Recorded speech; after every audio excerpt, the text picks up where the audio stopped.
Ezekiel 8.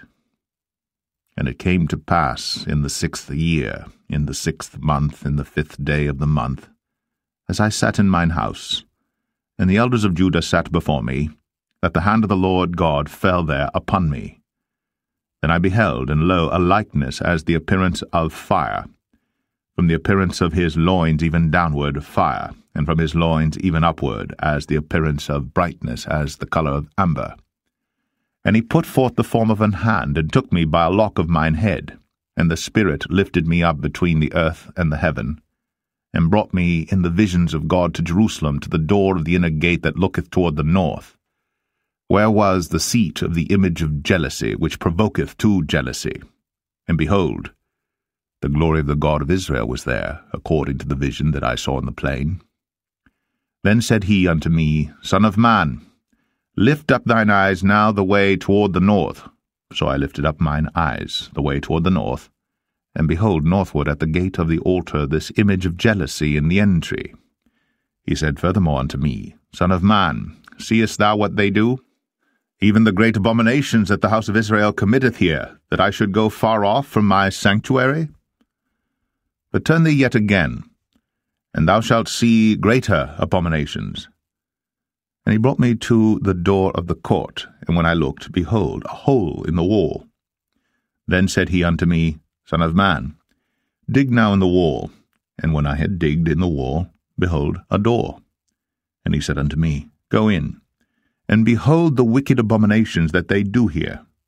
So I went in and saw, and behold, every form of creeping things, and abominable beasts, and all the idols of the house of Israel portrayed upon the wall round about. And there stood before them 70 men of the ancients of the house of Israel, and in the midst of them stood Jaazaniah the son of Shaphan, with every man his censer in his hand, and a thick cloud of incense went up. Then said he unto me, Son of man, hast thou seen what the ancients of the house of Israel do in the dark, every man in the chambers of his imagery? For they say, The Lord seeth us not, the Lord hath forsaken the earth. He said also unto me, Turn thee yet again, and thou shalt see greater abominations that they do. Then he brought me to the door of the gate of the Lord's house, which was toward the north, and behold, there sat women weeping for Tammuz. Then said he unto me, Hast thou seen this, O son of man? Turn thee yet again, and thou shalt see greater abominations than these. And he brought me into the inner court of the Lord's house, and behold, at the door of the temple of the Lord, between the porch and the altar, were about 25 men, with their backs toward the temple of the Lord, and their faces toward the east. And they worshipped the sun toward the east. Then he said unto me, Hast thou seen this, O son of man? Is it a light thing to the house of Judah that they commit the abominations which they commit here? For they have filled the land with violence, and have returned to provoke me to anger, and lo, they put the branch to their nose. Therefore will I also deal in fury. Mine eye shall not spare, neither will I have pity, and though they cry in mine ears with a loud voice, yet will I not hear them.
try to explain how I'm feeling in my pride and going to blame. I still don't understand just how.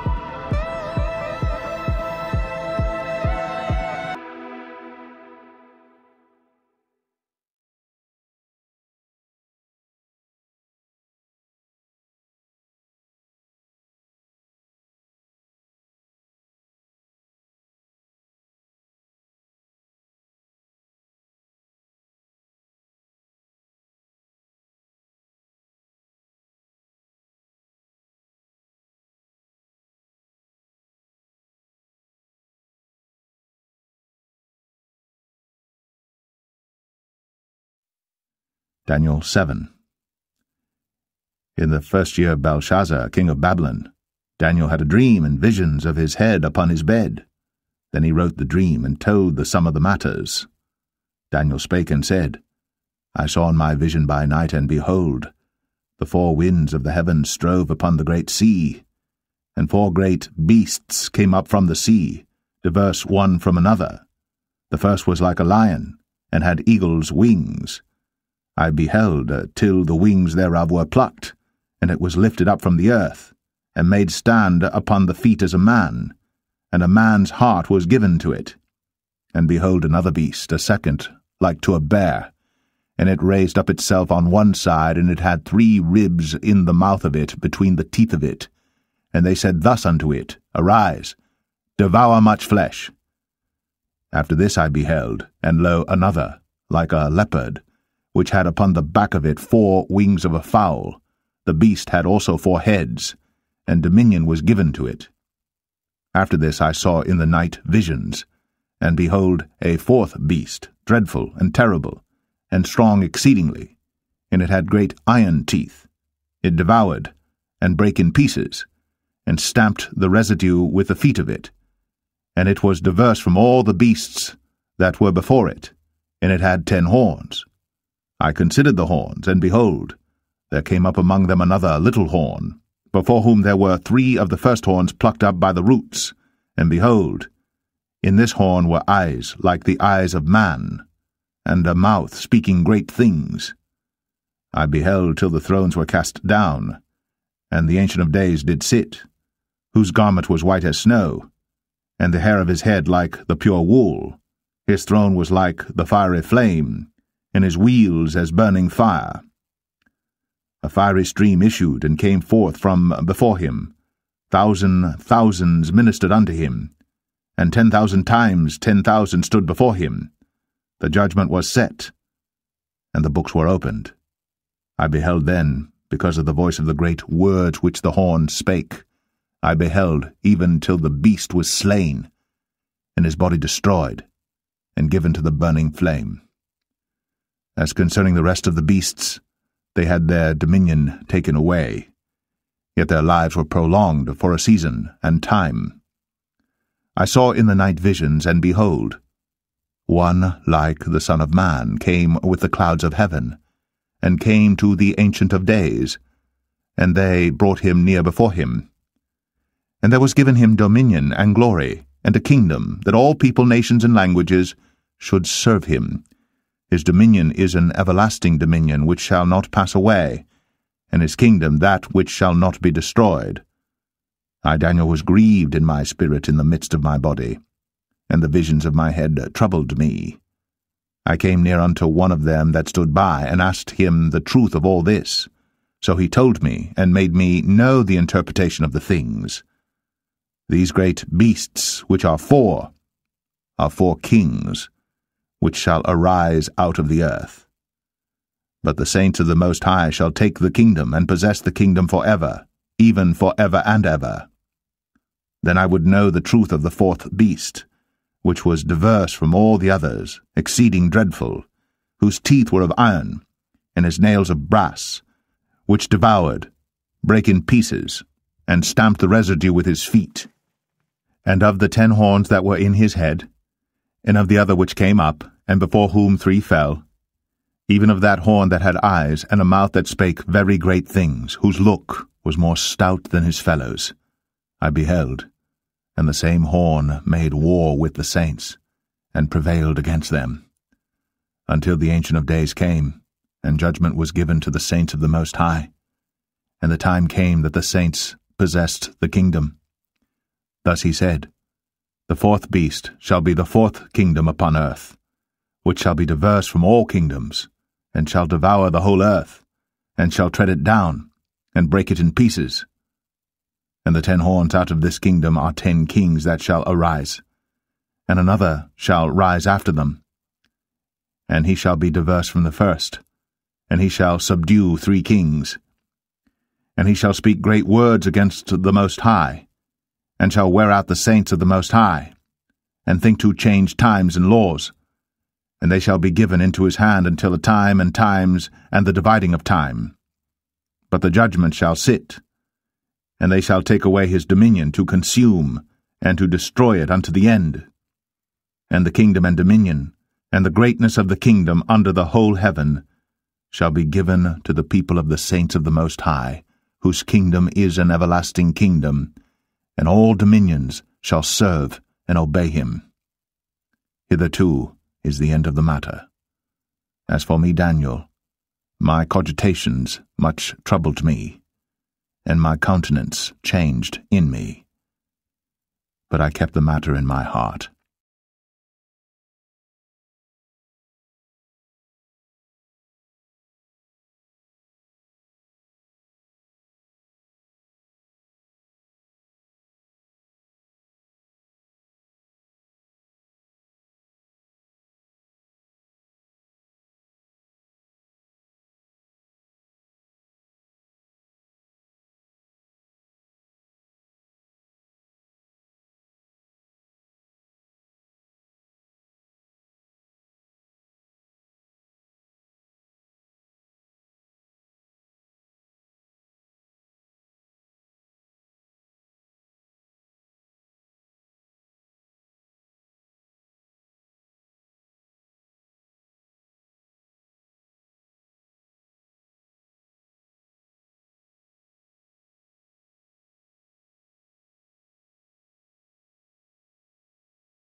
Now he who keeps his commandments abides in him, and he in him. 1 John 3, verse 24.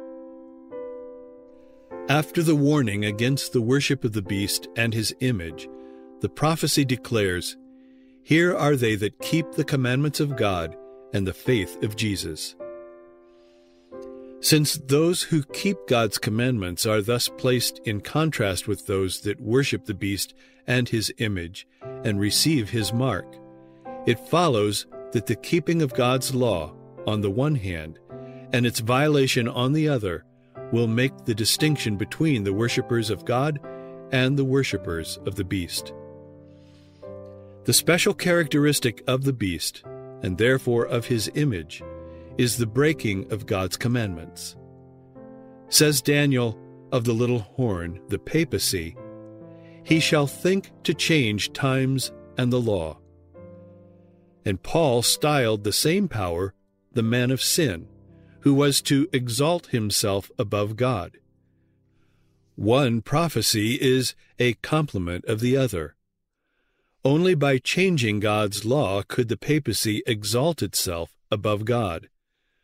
Whoever should understandingly keep the law as thus changed would be giving supreme honor to that power by which the change was made. Such an act of obedience to papal laws would be a mark of allegiance to the Pope in the place of God. The papacy has attempted to change the law of God. The second commandment forbidding image worship has been dropped from the law, and the fourth commandment has been so changed as to authorize the observance of the first instead of the seventh day as the Sabbath.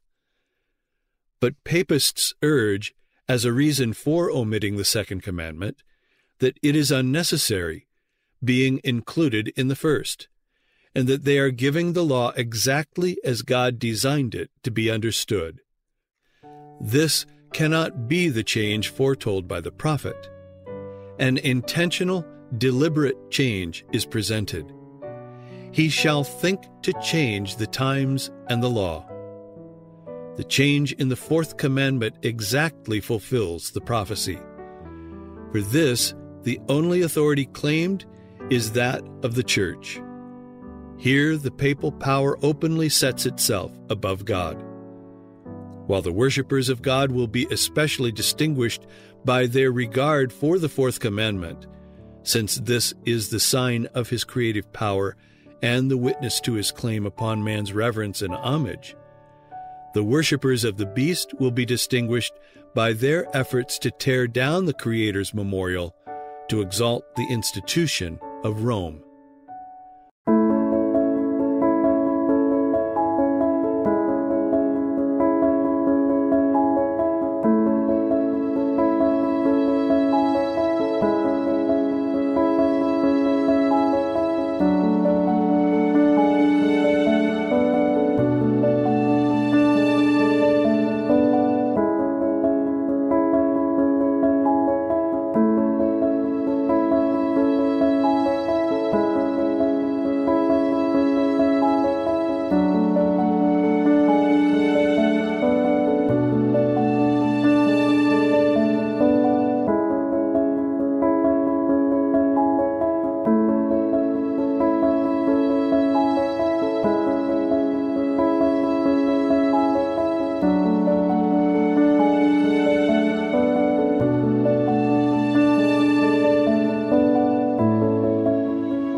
Let us therefore fear, lest a promise being left us of entering into his rest, any of you should seem to come short of it. For unto us was the gospel preached, as well as unto them. But the word preached did not profit them, not being mixed with faith in them that heard it. For we which have believed do enter into rest, as he said, As I have sworn in my wrath, if they shall enter into my rest. Although the works were finished from the foundation of the world. For he spake in a certain place of the seventh day, on this wise, And God did rest the seventh day from all his works. And in this place again, If they shall enter into my rest. Seeing therefore it remaineth that some must enter therein, and they to whom it was first preached entered not in because of unbelief. Again, he limiteth a certain day, saying in David, Today, after so long a time, as it is said, Today, if ye will hear his voice, harden not your hearts. For if Jesus had given them rest, then would he not afterward have spoken of another day? There remaineth therefore a rest to the people of God. For he that is entered into his rest, he also hath ceased from his own works, as God did from his. Let us labor therefore to enter into that rest, lest any man fall after the same example of unbelief. For the word of God is quick and powerful, and sharper than any two-edged sword, piercing even to the dividing asunder of soul and spirit, and of the joints and marrow, and is a discerner of the thoughts and intents of the heart. Neither is there any creature that is not manifest in his sight, but all things are naked, and opened unto the eyes of him with whom we have to do. Seeing then that we have a great high priest that is passed into the heavens, Jesus the Son of God, let us hold fast our profession. For we have not an high priest which cannot be touched with the feeling of our infirmities, but was in all points tempted like as we are, yet without sin. Let us therefore come boldly unto the throne of grace, that we may obtain mercy, and find grace to help in time of need.